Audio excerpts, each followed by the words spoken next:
Hi guys, welcome back to Gilbert Public Schools Professional Growth and Development live chat. Today we are kind of in a weird configuration because I am in the office and Julia and Wendy are shoved in another office because all our classrooms are being used. And so we are all together, but we are apart, sadly. So, but they're together, which I think is unfair.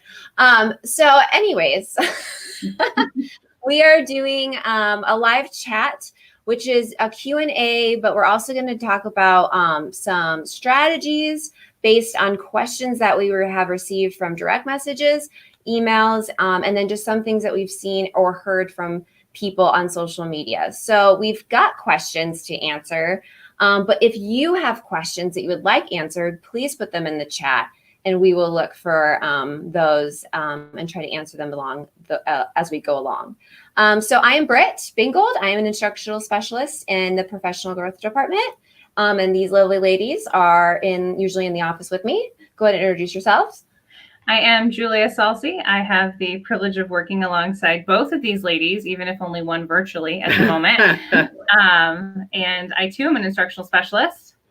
I'm an instructional specialist too. My name is Wendy Peterson, and obviously I'm the old gal of the group.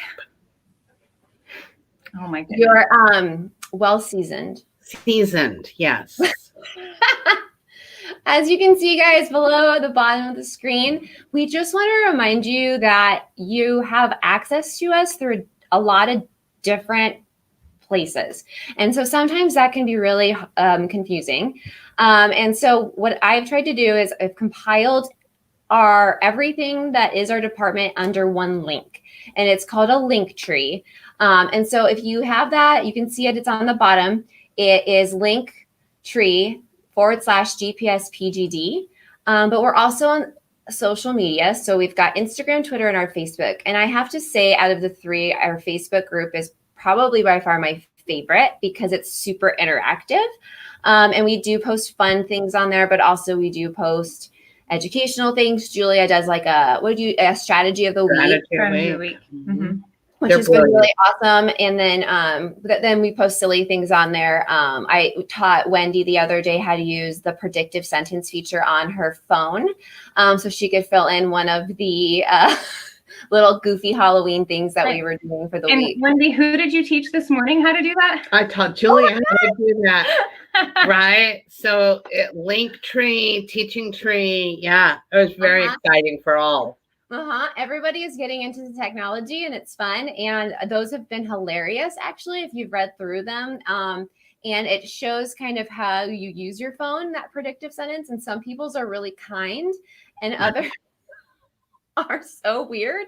And then some of them are like, and you have to go to the office like me. So mine is very serious. And so clearly I must type serious things. Also, we want to talk about the podcast. We have our GPS podcast, which is Learning Unlocked. And so today, episode 9 came out, which was about math manipulatives and hands-on learning. And Sharon Crandall did a great job on that. She was a hoot. First of all, I mean, that girl brought the energy. I didn't have to bring any of it. And so if you guys are interested in listening to that, it is on Apple Podcasts, Spotify, Amazon Music, iHeartRadio, pretty much anywhere you can find podcasts, you can get our podcast. And it is also on our YouTube channel, which you're on right now, under Learning Unlocked playlists. So you can, if you want to, after this, you could hop over and listen to any of those episodes and get some strategies. If you have some time and you're grading and you just want to plug them in or you're driving home, it's a good time to listen to those. Okay. All right. So let's just go ahead and get started. The first question that we had, that we received, which makes total sense, was, I know standing and delivering to students isn't the best way to learn, but it is, I don't know how to, I'm struggling to figure out what to do with the social distancing. Yeah, so this is, I think this is a question that everybody is having right now. Everyone who's trying to teach. Me too. Yeah, all of us. I think we're having to adjust the way we do our face-to-face PD. Yeah. Obviously, teachers out there are having to make the biggest adjustments in getting their classroom social distance as best as they can for their students. I think the most important thing is to remember that there's a pattern to direct instruction. And let's stop first. I don't want anybody out there to think that direct instruction is just lecture. And I know you're going to get into that, but before I want to make that really clear. Direct instruction does not equal lecture. Thank you for letting me interrupt you. Of course. So when we talk about direct instruction, we really are talking about a teacher-led instruction, but that doesn't mean that the teacher's doing all of the work. I like to use the analogy of like if you're playing a basketball game. You as the teacher, if the learning is the ball, you have to pass that ball back and forth before you guys can win that game. Not one person can't just drive that home. And so when we talk about there's a pattern to direct instruction, it really is the pattern of when the teacher should teach and when the student should do. And so the good rule of thumb is that teachers, you should talk for about your student's age in minutes. And if you go over that, they are going to start kind of squirreling away from you. Absolutely. But while you're teaching, this is what's really important is a lot of times I see teachers do this pattern, but they forget to make their kids do anything while they're teaching. So they think, okay, I have 7 and 8-year-olds. I can talk for 7 to 8 minutes. My kids are just going to sit and listen to me. I have a 9-year-old daughter and I can't get her to sit and listen to me for longer than about a minute max. But if she's doing something with me while I'm talking to her, I can almost double my time. Not that I'm encouraging you to double your time. But so when you're talking to kids, when you're teaching kids some new skill or concept, they should be, so the most obvious thing that we see teachers doing is taking notes.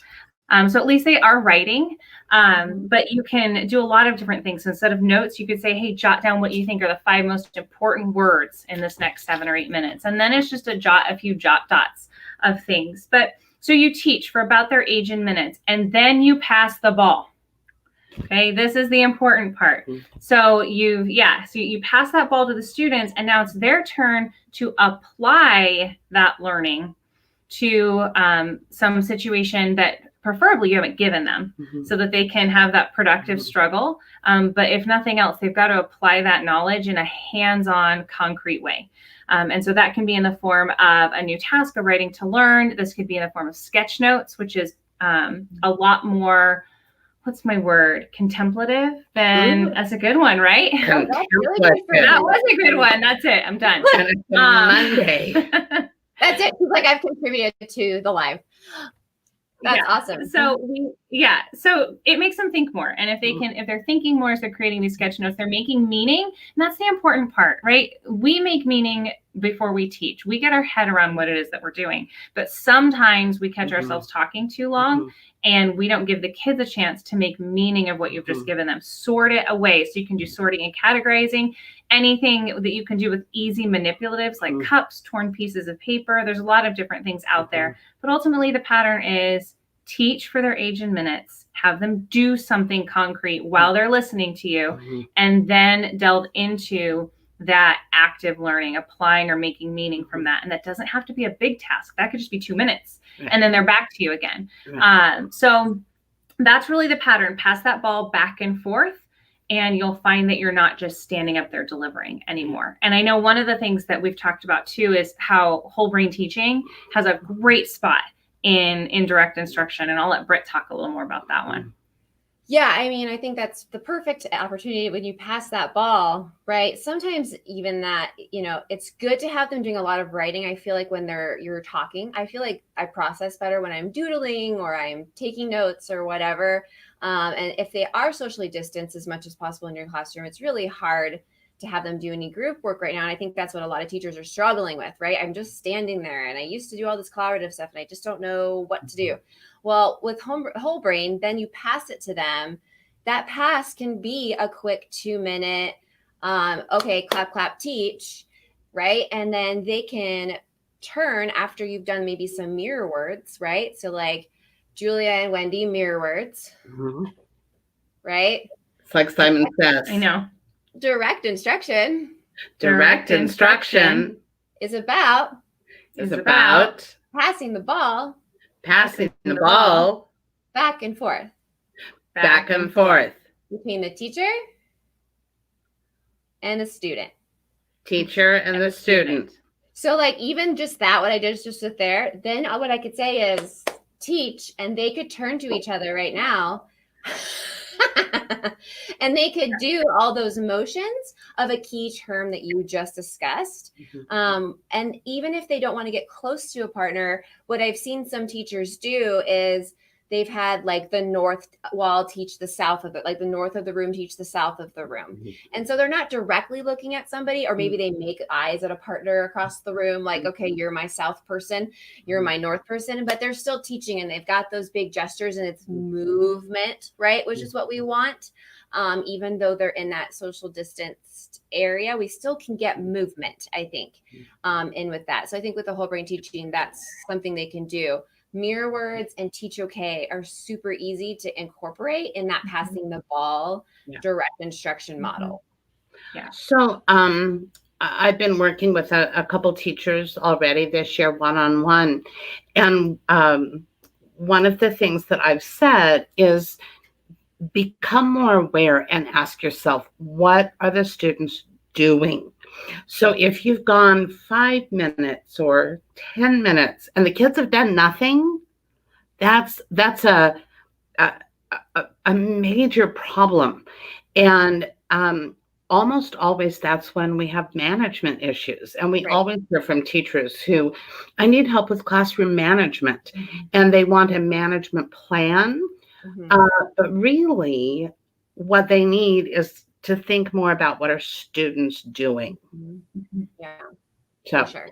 Yeah. So I think there's ways to definitely keep their brains active and engaged, even social distancing, even if you're teaching behind one of those screens. I mean, I would think that it's so hard. The other night I taught through the shield and the mask, and I don't even know how you guys are doing it out there, teachers. I mean, it is the amount you have to project. I already know is so hard. So let's pass the ball. Pass the ball as much as you can.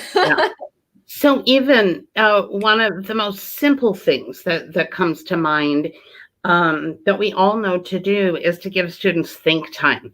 So even if you say, I want you to listen really carefully to what I'm going to say for the next minute, because then I'm going to direct you to do some specific thinking. All of a sudden it's like, oh, okay, I'd better pay attention. And then giving that think time. Now, teachers always say to me, well, how do I know if they're thinking about what I told them, or how they could be thinking about anything?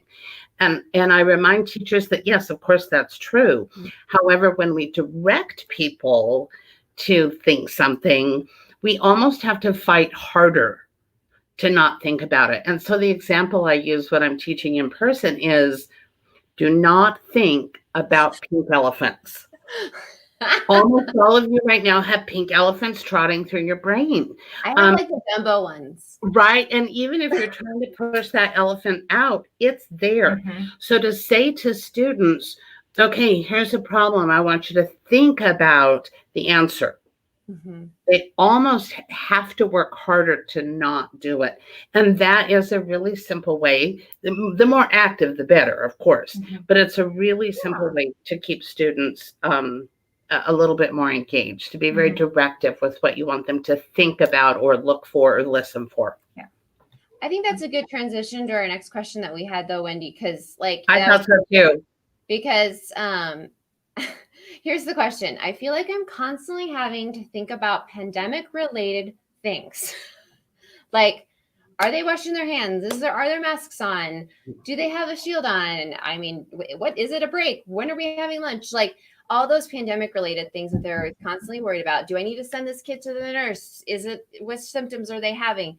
That they feel like actual teaching strategies that they know are good for kids are going to the back burner. And this is what this person just said, help. Right? And so I think when Wendy was saying sometimes simple is what we need right now, right? So, Julia, you were going to talk on that a little bit more, and you had, instead of simple, you said, let's go back to the basics. Yeah. So I think right now we're still, not that we shouldn't hold ourselves to a high standard of learning within our classrooms, Of course. but I still think we're trying to measure up against Normal. ourselves in a normal situation, and even what we have seen on Pinterest or Instagram. This isn't the time for over the top Pinterest worthy, Instagram worthy, perfectly pictured classroom lessons. This really is the time to go back to what we know at the core is just good for kids, and it's just good teaching. Go back to the basics. We'll have time as we move forward and as things eventually normalize. We settle in a bit. Yeah, we'll settle in to begin putting the pressure on ourselves to continue to grow as instructors. But I think right now we need to go back to what we know works. And I think of something as simple as like random calling. If random calling ever had a place in the classroom, it absolutely that place is now. And online or in person. Absolutely. And if you've taken any of my classes, you've heard me say that if I were the queen of the world, random calling would be mandatory. So when we use that thinking time that I was talking about before, and then with random calling, that naturally is going to engage more students. I had to jump in. Oh, no. And that is random calling. Wendy is the queen of random calling. And it's that great reminder that something so simple can be so powerful. Because if I'm a student, let's say I am online, and I hear the teacher say, Wendy, will you help us understand what's happening in this paragraph? Everybody who's not Wendy is gone. Right? Where instead, if the teacher had just said, everybody, I'd like you to look at paragraph number 4, and I want you to think about what is the author trying to do in this paragraph. All of you, let's think. So I'm going to call on somebody, a few of you, to share in a moment, but let's all think. So there, whether you can see them on the screen or not, you have made it abundantly clear that in a few moments, someone will be called to share. And expectation is set. Yes. And so then at that point, you can randomly call, Wendy, what did you find in this paragraph? And I think 2 things happen there. First, it automatically draws people into making sure they're accountable. But then I think it also draws on our somewhat naturally competitive natures sometimes, where, okay, I did have the think time. I came up with some ideas. How do they now weigh, fit against Wendy's ideas? And so I'm a little bit more intrigued. I have a little bit more skin in the game, buy into that conversation because I have thought about it and I have an idea. And this is all subjects, all grade levels. I know I say that a lot, but this is for absolutely every classroom and every student K-12. So if it's math, put the problem on the board and say to students, okay, first I just want you to think, how would you solve this? Okay, think. All right, what would be the very first step? Think. Random calling. Okay, Julia, how would you solve it? And I always tell students, all I'm going to do is say, okay, thanks, and move to the next person, because I don't want to go, oh, that was brilliant, thank you so much. Oh yeah, that was not so good. And so I just say, all I'm going to do is say, okay, thanks, until we've heard several answers. Then we'll talk about those and what ones were better than others, and so it opens it up more, and it also takes it away from the focus on me as the teacher. Yeah, and something I love to do. Oh, sorry, Britt. Oh, you're fine. I also like that in Wendy's imaginary cup that she was pulling names out of, that she put them back. So that, the kid doesn't think he's done for the rest of the day. Please. Right? Oh, when I see teachers take them out of the cup, I want to just, no, right? So I was laughing at that because even in your imaginary random calling scenario, you put the imaginary card. Yeah. And so I had to comment on that. Okay, go ahead, Julia. I didn't even notice that I'd done it, by the way. So that's how ingrained it is into who I am. So the other thing I like to do too is teach kids that if you are going to follow the response of someone else, so if Wendy gives a response, I always give kids an upfront before I start calling on people that I'd like you to acknowledge in some way the response that came before you, and then tell me whether then are you going to add more to it? Are you have a different idea, but acknowledge that you listened to the other person, because again, there's more buy-in from students if they know that their peers are listening as well. Okay, and frankly, wouldn't society be a better place if I said, thank you for that response, Julia? I'd like to add to that. Okay, I mean, that's just, Or even wow. like, here's what I heard so-and-so say. Right. This is how I disagree. I mean, it would just be so much more efficient. Yeah. But yeah, I think random calling for sure is a basic that is easily done in virtual and in face-to-face. In virtual, it's really fun. There's some really fun random calling, like where you can share your screen and like all your kids' names like flash, like slows down like the Wheel of Fortune wheel, and it just like picks a kid, you know. And so even if you are seeing a bunch of black screens or whatever, they can see the random calling screen that you're sharing, and they're you know, they've had the think time, they've got their answer ready, and then they can. That's kind of a fun way to do that, I think. It gamifies it. It gamifies it a little bit, yeah. I used to use the word gimmicks. Yes, I am teaching you a gimmick when I would teach teachers, but who doesn't like gimmicks? Yeah. So if it's names flashing, cool. Yeah. Oh yeah, for sure. And then the other one we were talking about was what we call an into-class slide. But other teachers call it like a warm-up or a bell ringer or whatever they put on the board or the screen. But the reason we have like kind of a specific into class, and that's why it's called that, is because students should be doing it when they're getting into class, whether that is walking through your door or getting into your WebEx meeting. They should be doing something, and they can be discussing something, maybe in Google Meet because they have access to that now. They could be doing it in the chat in WebEx if you wanted them to. They could be, you know, you could even have them turning in work into Google Classroom or whatever, or Buzz, whatever, but they need to be doing something. It's not just a bell work. It's more like, pick this up, put this away, take this out, do this other thing. And now let's do the bell work. Like there's a list of things, and that's what we call that, the do now. And then Julia and I are both like, we want to talk now. So Julia, when you want to talk now, and Julia made this up when we were in Campo, so I can't take credit for it. But Julia, you can go ahead and now explain the rest of the interclass side. But I always want to make sure people don't just put the warm up on there. Yeah, it's so much more than a warm up, and I'm going to let Julia talk to here in a minute because go ahead, Wendy. Very smart. So as I mentioned at the very beginning, I'm super old, and so mine used to be written on a whiteboard, and before that, a chalkboard. Okay, so if you don't know what that is, Google it. I had a chalkboard. Oh, you had a chalkboard too. Okay, awesome. And I had a whiteboard. Okay, Brett, you're young. So on my chalkboard or my whiteboard or on an overhead projector, I would have exactly what the students needed to do about, as Britt just said, pick up, drop off, all of that.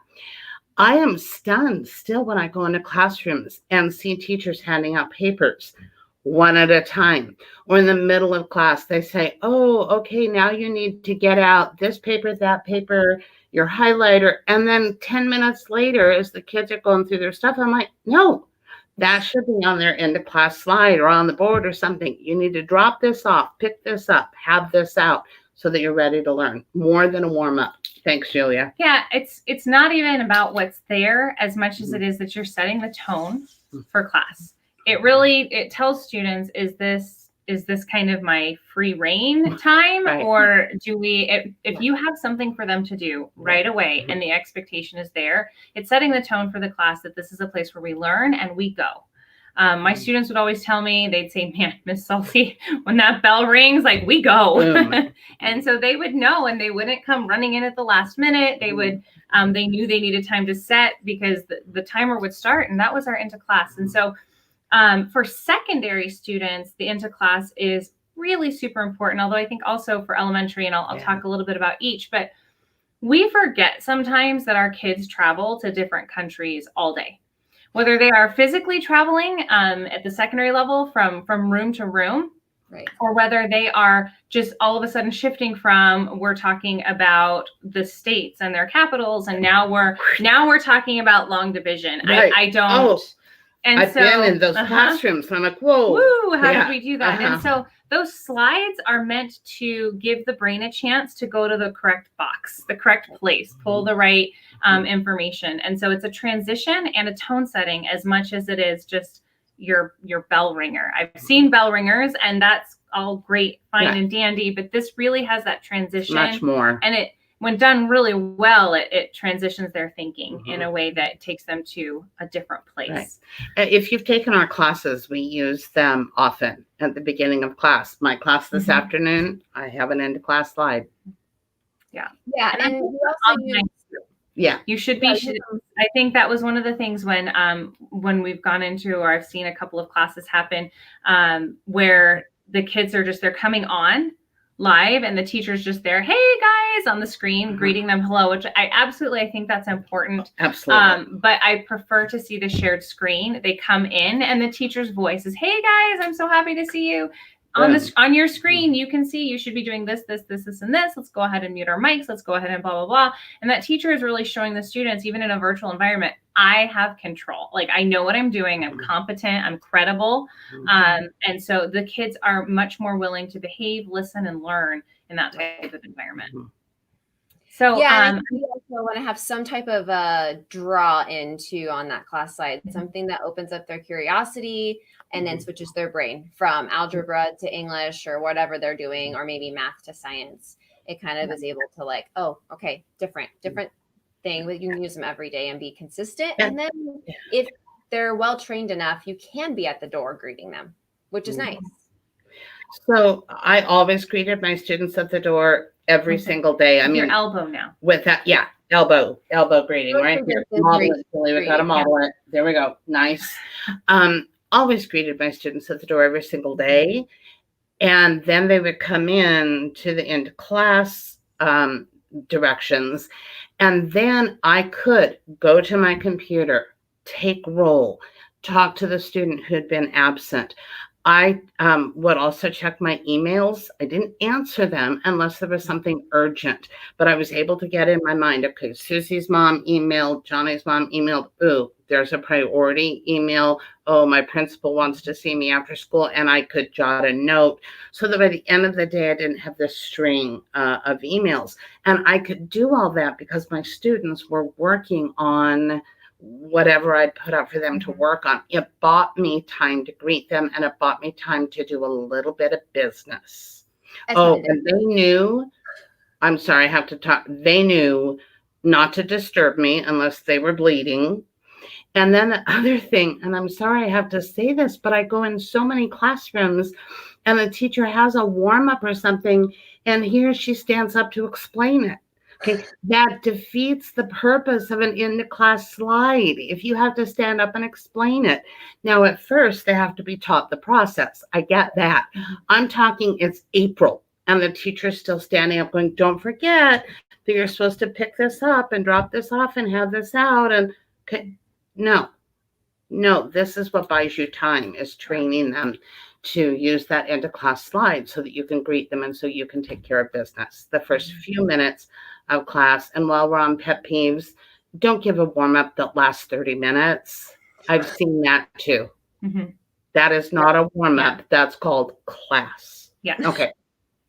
No, you're fine, Wendy. You're fine. I think if we go back to this idea, going back to basics, we've talked about random calling, we've talked about an into-class slide, really just making sure that every minute of your instruction with students is allocated for. I think something else that's kind of that basic, simple thing is this understanding of visual learning. Now is the time, if ever, and I also will talk about analogies and storytelling. I'll just throw those in there for you to kind of ponder. Now is the time to engage kids. You can't engage them in the way that you may have in the past, where they're in collaborative groups and they're engaged in a teamwork type thing. Not that you can't. We're going to talk about that in a little bit, but more so in your day-to-day, we can draw on those things that are appealing to students. So we talk about visual learning, whether you're using visuals regularly that really draw them or catch their attention in how you teach, but also in having them produce work in visual format. So go back to thinking maps, conceptualizing things in a map format. You can go back to the idea of sketch notes. There is a wonderful article online. I don't have the link right now. I wish I did, but it's like a 10 steps to creating sketch notes. And it's really awesome. And so it takes you through how to create piece by piece, if you're not an artist, how to create sketch notes. And I think those are really awesome too. So, and then really just trying on any of those things that draw them in, right? The analogies, Wendy, the storytelling. Right. Wendy's a wonderful storyteller. So anything you can do, even if you're making up a story to teach a concept, that really does appeal to the brain. And so go back to what we know used to kind of grab kids. Go back to the basics and don't stress about all the other stuff you've learned recently that's awesome to do when you're not in the middle of a pandemic. Right. So even the class I'm teaching this afternoon, I'm using the tried and true Foursquare. Normally that would be 4 people working on the Foursquare. Today, people will be working on it individually. That's just how it is. But don't throw out the Foursquare just because they can't sit together as 4 people to work on it. Right.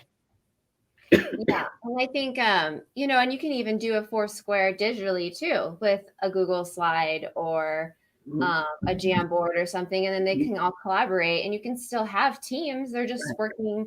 They know what square is theirs and you've assigned them a dot, so we don't have to always throw out everything. Just again, I think what we're trying to get across here is just go back to your basics. So you feel like you've got some foundation that isn't like super crazy or new, because so much has already been super crazy and new with the pandemic. So this is not when I'd be trying a whole bunch of new stuff at all. No.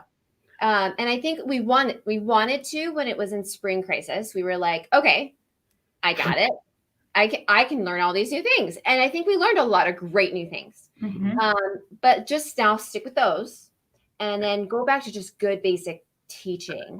Your best practices that work for kids, and get them involved, get them excited, but don't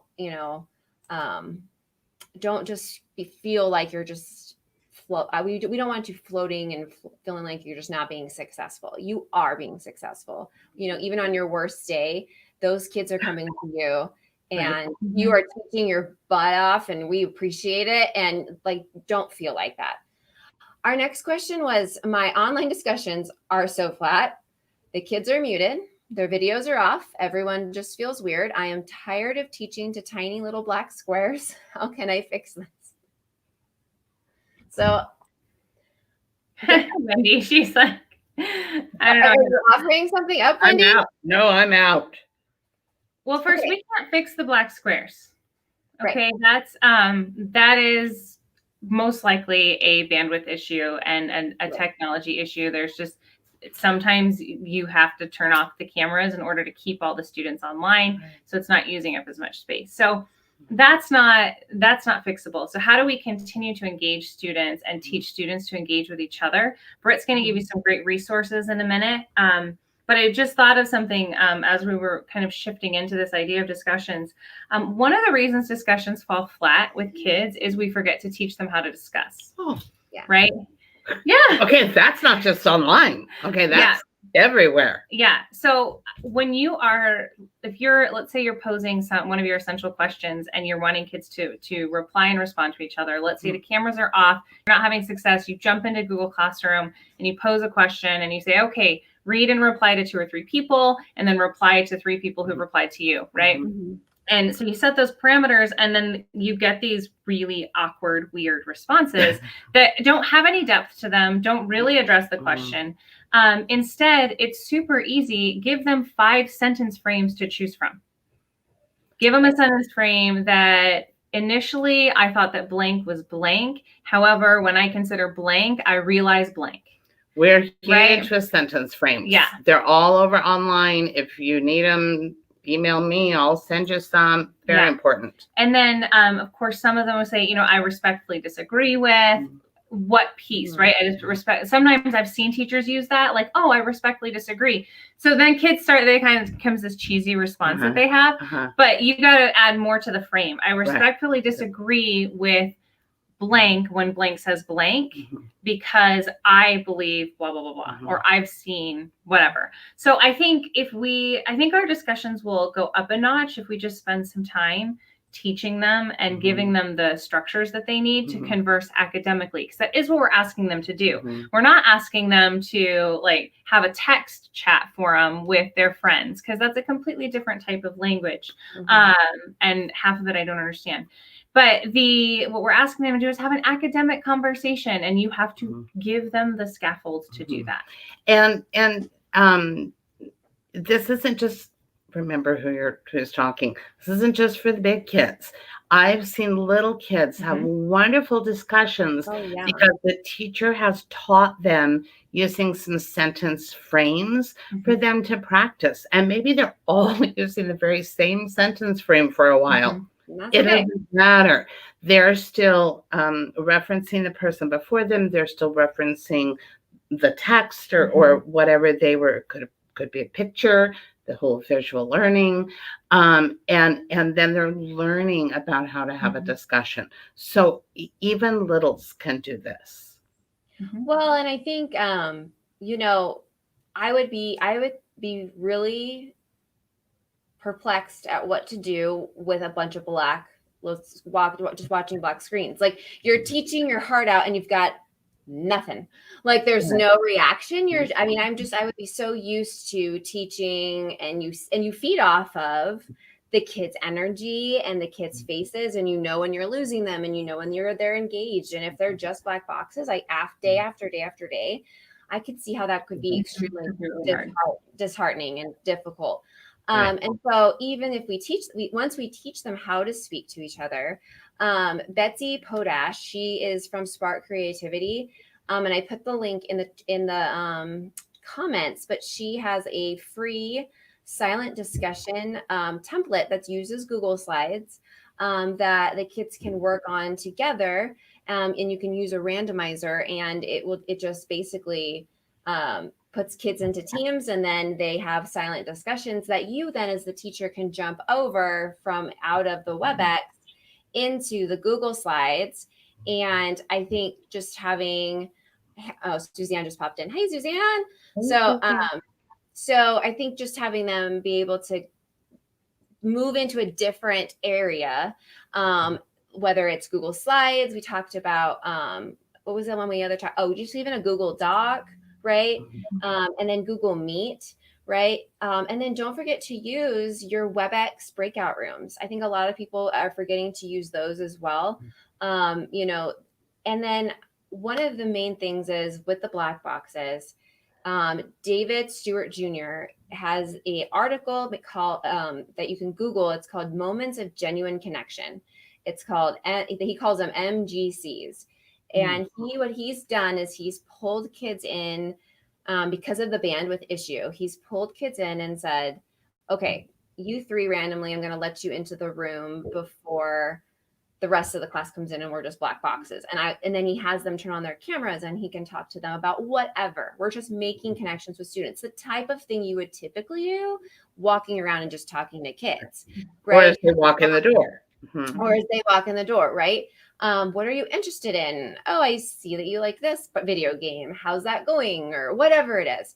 And then let the rest of the class come in and do your thing, right? Teach your thing. And remember to teach, like Julia said, direct instruction model, right? Passing that ball back and forth. And then maybe you ask two to hang back that are different. And then you do the same thing with them. And then it's over. And then that way, eventually, the black boxes, they're there, but you have a visual in your head of kind of who that kid is and what they're interested in. And I think that might help. I think it might help the kids as well that are virtual too, to feel like they're connected to you and you're not just this deliverer of information. It's like research based that most kids know 50% already of what we are supposed to be teaching them. And it's our job to push them that extra 50%. So you're there to teach them. But I think without that connection, they're not going to receive it. It's not going to stick as well. So I thought that was a good way maybe to personalize the black screens a little bit more. If you could invite them to maybe add their picture or their name under it somehow, so at least there's pictures on the black screens, that would be helpful. And then also just making them unmute themselves, right? all at once. Maybe you're like mirror words, and then you're like, okay, I want everyone to unmute. And even though I can't see you, I'm going to pretend that you're all doing it with me because I'm going to listen to what you're saying. And that way you can see how many are there and how many are just like, holy cow, I was in the kitchen totally making cereal and I got to get back to my chair because we're doing mirror words, and they're they're engaged in that way. I was rattling my brain on this one because I know it's a struggle for a lot of our teachers that are in Definitely. Global Academy and the online. Definitely. So thanks for coming in. Okay, so we have one more question left, which was posted on our Facebook group. And do you guys have anything else to add on the black screen? How to fix No, it? I think it really is. You just have to get creative in what discussion environments you're going to use to engage them. Bringing in smaller groups and having smaller group discussions to build those relationships is great. And then I think pushing them out into environments that you can then pop in on and engage with them that way is probably going to be your best bet. Right. Yeah. I mean, I don't think anyone wants 60 minutes of just black boxes. Like, let's get out of that somehow, and try to be creative with our Google Suite and then also our breakout rooms for sure. Okay, so our last question is, how do we get students to be intrinsically, did I spell that right? That looks wrong. Intrinsically motivated. When you look at something and you're like, yeah, it looks right. It looks right to me. If the three of us are wrong, as I was reading it, I'm like, oh no.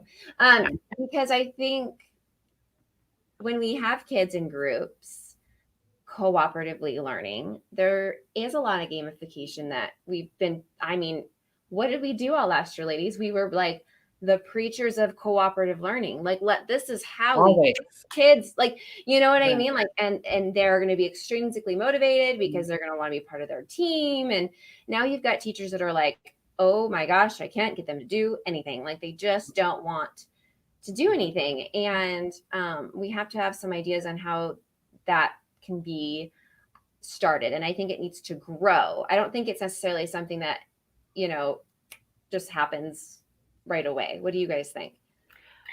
Go ahead. First of all, I saw the question on Facebook, and it really, although it was focused from a secondary teacher, I think elementary teachers face this concern too. And for me, the way I motivated my students was to be interesting and exciting and prepared and ready to go. All of those things that I showed also then made the kids excited. They almost didn't have a choice, because they're like, this teacher is crazy, and okay, I guess I'll. You had dynamism. I had dynamism, which is what I'm teaching in 20 minutes. And that was motivating, making whatever you're teaching relevant. Have we heard that before? Is motivating. We also have to remember that not everybody is naturally intrinsically motivated. It depends on the family they came from, the culture they came from. And so I would caution you not to be too judgmental if they don't appear intrinsically motivated. And I know I'm saying something that goes against some of maybe common research, but I don't think there's anything wrong with a teeny tiny bit of extrinsic motivation if it's leading the way toward intrinsic. And our brilliant friend Suzanne has awesome ideas. Yeah, so she just wrote, if I let my students know before they work on something that we're going to gallery walk it when we're done, then they want to make sure that they're motivated to make their work awesome. So thanks, Suzanne, for putting that in there. That is definitely true. Right. And I think going back to what you were saying about making it relevant, I think one of the things that we have a tendency sometimes to do as teachers is we have the big picture in our head. We know there's a purpose to what we're doing and what it's leading toward, but a lot of times we don't share that with the students. And I have found really to get students to buy in is to constantly tie everything that they're doing back to where we're going and why we're going there. Why are we learning how to do this? What is the relevance? Right. And then now what is the relevance of today's lesson to that bigger goal? And so I think making sure that we have purpose in everything that we're doing. Why are we reading this text, or why are we learning this this mathematical concept? Which is just what our boss said in different words. There we go. Mhm. I laughed really hard when you started talking, and she Right. I know. Uh, She had not posted that she yet. had not posted that when Oh, Julie okay. started Yes, talking. you put attention to the things we care about are an interesting thing. So if you can make connections between your content and the kid's life, they'll be with you. I mean, that's absolutely what we know to be true. And there's so many things out there that are accessible to make kids intrinsically motivated, you know. But I think a lot of it too, like you said, Wendy, is connection, vulnerability. I think, you know, that you have to like have that likability factor, I think, a little bit with your kids for them to want to be motivated to work for you. Right. And then once you've got that, you layer on those best practices, those high quality practices, and they don't even know what to do. It's like, this lady's crazy and hilarious, or she's sweet and she's kind, or whatever, super smart, or whatever your personality is that's got them hooked. And then you put all that on with this like dynamic novelty. We're doing something different every day. Like, this is cool. All the pieces connect together. It's relevant to my life. They're there. They want to be there. They're intrinsically motivated to do work for you. I think a little bit of extrinsic motivation every now and again is not bad. Yeah, I don't think we all like extrinsic motivation. You know, if someone says to me, "Hey, I'll bring in donuts if you'll," we're like, "Woohoo! Okay, yay! We'll work for food. We'll work for food, or we'll work for coffee or food." Yep. And we, as much as we love our jobs, we do work for a paycheck. That is extrinsic motivation. But I know this was a very serious question that was posed on Facebook. But I really do believe it is all about your enthusiasm, your dynamism, and the relationships that you've developed with students. Teachers used to say, Wendy, your students would like crawl across glass for you. Why? And I would say, because they know I love them, because they know I'm prepared, they know I care about them. So even if they were like, oh no, we don't want to do Shakespeare, by the end they'd be like, we get to do Shakespeare, because I had somehow convinced them that this was the coolest thing ever. And even if I had a drier lesson for whatever reason, I would say, this might be a little bit drier, but we are still going to do it. We're going to make it fun. And they're like, okay, all right. They're just like along for the ride anyways. And then I think sometimes they feel like they're along for the ride, and then they kind of go within themselves. But as we take them on this journey and they see the connections, if we give them opportunities for choice, where they can have some opportunities to then do what they want and share their voice, that also is intrinsically motivating, because they see that you appreciate not only the art of teaching and caring about them, but that you also are there to appreciate their voice and what they want to study. I mean, I couldn't imagine, you know, just giving them something and then not giving them any opportunities to say, well, can I do this instead of this project? Does it meet the requirements? Yes, go. So basically what you're saying is a worksheet might not be motivating. Some worksheets are really good. However, most are not. So I would say I would think that you would want, because I think a choice word comes in the form of what looks like a worksheet. Sure. But what's on there is awesome stuff that they have to create and build and be innovative, and they get to maybe make a tic-tac-toe of what they're learning in that unit, and they're intrinsically motivated because they've chose it. Yeah, definitely. Okay. So I'm going to give it to Britt and Julia to finish up so that I can go set up for my class. But I need both of you in there right at 4 to help me. Got it? Yes, go. Right. And you all know where to reach me if you need me, but I'm going to go set up, by the way, first class I've taught in 8 months. So it'll be great. It'll be fine. It'll be great. All right. Our last 10 minutes is just Julia and I, and we have some thoughts on why these questions are the way they are, because I feel like they're at level 10, Julia. They're all at level 10. Yeah. It's like, I'm struggling, help, flat, nobody's motivated. Like, the questions themselves are what we call, in a pandemic crisis, or in our brain research, flipping your lips. Okay, which is the brain model. So if you think of this as your brain stem, right, and you think of this as your emotional core, and if you fold it over and it looks like this would be your prefrontal cortex, right? This would be your back where you have your visual learning. This is language and processing, and this is like your movement. I think all of us are living in like this land right now, where it's really hard to bring ourselves back online. I think a lot of our students are living in this land too. Don't you think, Julia? Mm-hmm. Where it's like, how do I bring myself back down? Because if we don't calm the core, we're going to get stuck here. And this is, I think a lot of teachers right now are stuck here. And that's why they're struggling. And I think kids are struggling because they just can't get out. It's almost chronic.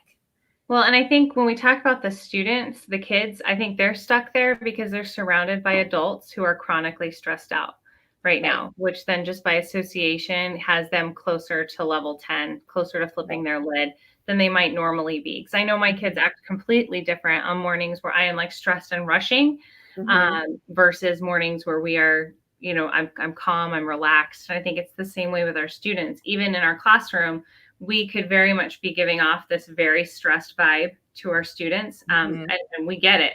That, you know, trying to keep this sanitized and keep these students here and keep you separated and there's just a lot at play. So definitely every one of you out there is probably giving off a stress vibe from a flipped lid, and rightfully so.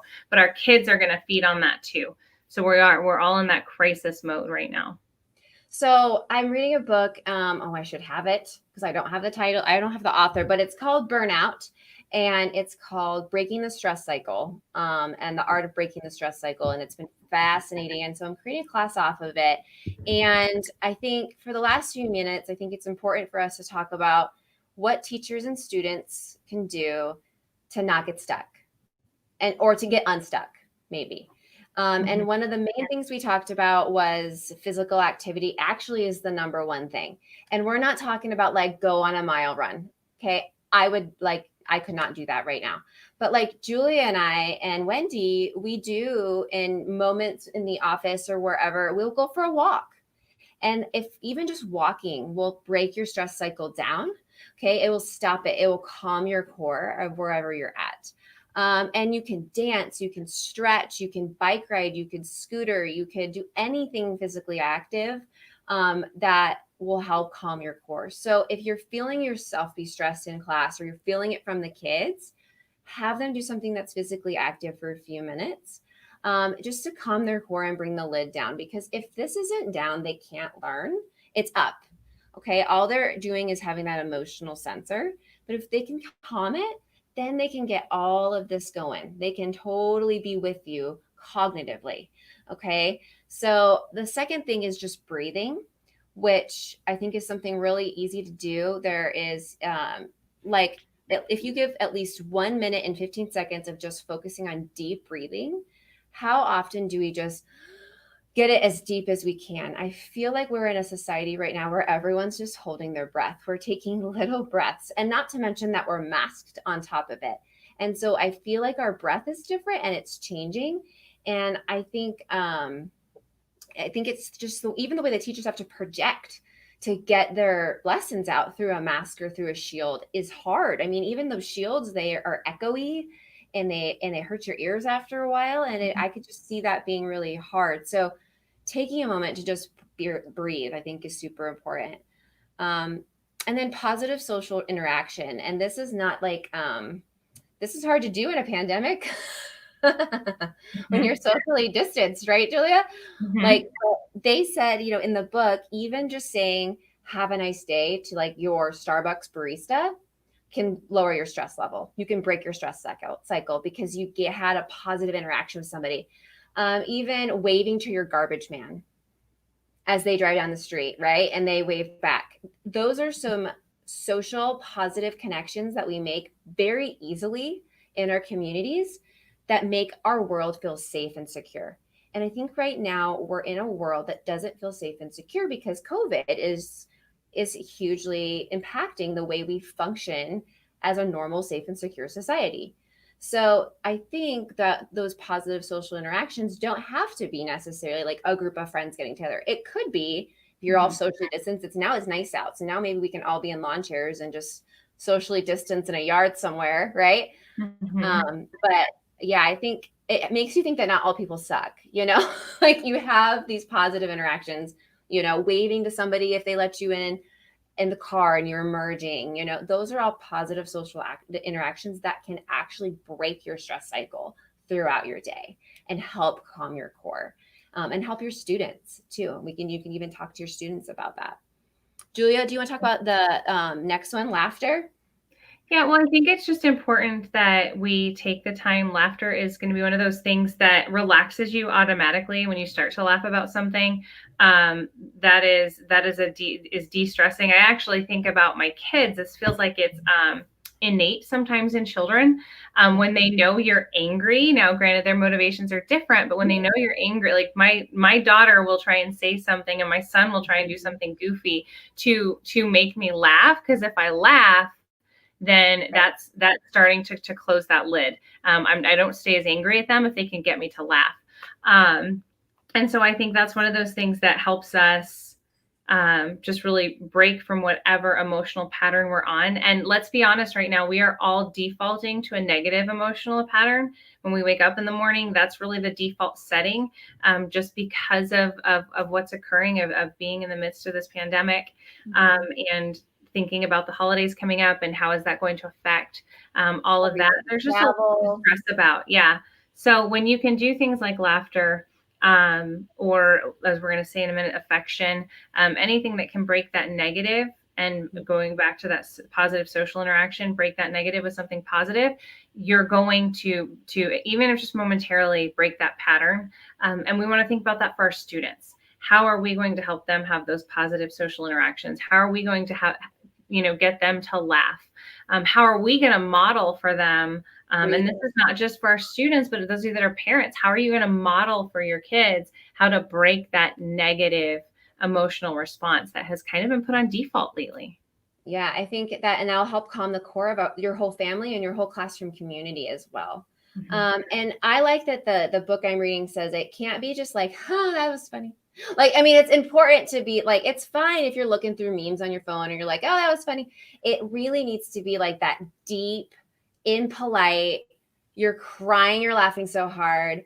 The moment of euphoria, laughter will just take your stress completely away.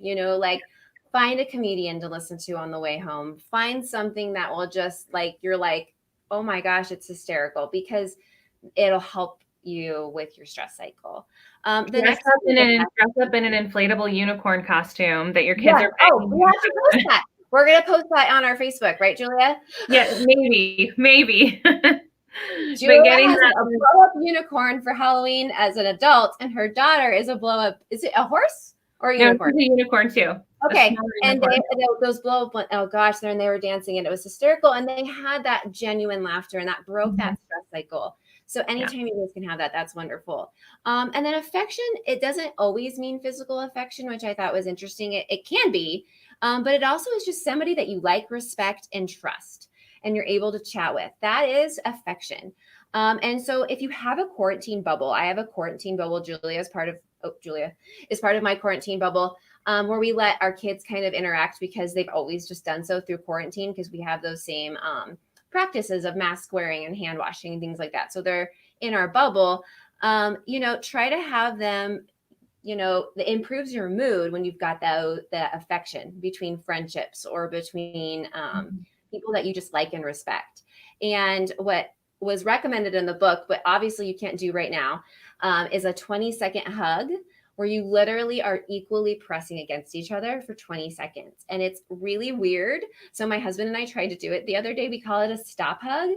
And so we stop and it really does just release your stress.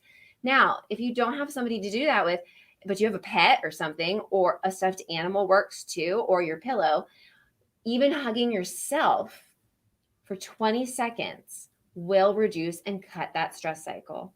Okay. Think about teaching those kids to do that, Yeah. right? Hug yourself for 20 seconds. Let's count. Let's breathe. Okay. Now let's come back online. Now let's pass that ball. Let's get back into direct instruction. Okay. Yeah. And then I like the last thing there is the creative expression. Yeah. I really like that, thinking about how you take that time to creatively express yourself. A lot of times, even like therapists will use art and drawings in order to Right. draw out emotions from people or from children. And so creative expression really has been proven to be helpful and de-stressing because it pulls out those emotions. Y'all, I am not creative at all, but I took up crocheting in the midst of all of this. Thank goodness my mom can teach me how to crochet. And I have found it to be one of the most cathartic things I can do. I feel like I'm creating something and I can focus there while my body's digesting the emotions that I'm feeling. And I feel like we need to remember that with students. If we can give them a creative task that's still academic and purpose-driven, but it's creative, working on that creative part is going to give them a chance to digest whatever emotional state that they're in. And she makes the cutest little crocheted pumpkins, and I can't wait. I'm supposed to get one. But we'll try to get those online too. And then the last one, and we know we're at our hour, but is just let it out. Have a big old cry. Research has proven that no, there's always that adage like crying's not going to solve your problems. And that's true. But you know what? It's going to make you feel a heck of a lot better after a 5 to 10 minute big old cry. So if you need those big old cries, then you just go for it because the research has shown that afterwards it does improve your mood and it's broken that stress cycle. So I think our overall comments or our thoughts for you guys as we do this second, Q&A is just go back to your basics. Make sure you're engaging your students. Don't, over stress. And if you are stuck in a stress cycle, try some of these things out with your students to break it. The goal is to break it throughout the day, but ultimately the goal is to break it at the end of the day. You don't want to go to sleep stressed and stuck. So try to do something at the end of the day. Vicki, just, of course, try not to cry in class for 10 minutes. Okay, don't do it in class, maybe. However, I have cried when in class at the end of To Kill a Mockingbird, I will say. But yes, you want to make sure that you're breaking it before you go to bed. So that way in the morning, you can wake up fresh for your day and for your students and just whatever is going to, come at you. So again, that book that I'm going to teach off of, their class is coming. I don't know when, don't look at me. But it's called Burnout, The Secret to Unlocking Stress Cycle. It's by Emily Nagasaki, and I put it in the comments as well. So if you guys are interested in that book, basically I call it burnout, because that's basically all it says on the front. It's just burnout. Thanks, Julia, for being here today. And thank you guys for watching. And I hope we've answered some of your questions. And honestly, we just miss you. And our classes are open. I mean, Wendy just took off to go teach an in-person class. So look at our catalog, see if there's something in there that is interesting to you guys. And then, come see us. I mean, even though our classes are capped a little bit because of COVID, wear your protective stuff and come get some strategies. Okay. Again, if you ever have any questions, you can reach out to us in our email or social media. We're there for you guys. But ultimately, we just think you guys are the best. We love you. And we're so proud of everything that you guys are doing for our students in our district. Julia, do you have anything else to add as we end our broadcast? No, I think just my final thought is stay away from the comparison trap. This is not a time to compare. There's Wendy. This is not a time to compare yourself to who you used to be because the context and the environment is not the same. So stop comparing yourself to before and start focusing on how to make the best of who you are right now. Well, that was beautiful. And that's actually going to be our next podcast episode is actually called The Comparison Trap and How to Avoid Burnout. So look for that for Learning Unlocked. That should be coming out pretty soon. So bye, guys. Love you. And thank you. Teach on. And we'll see you guys next time.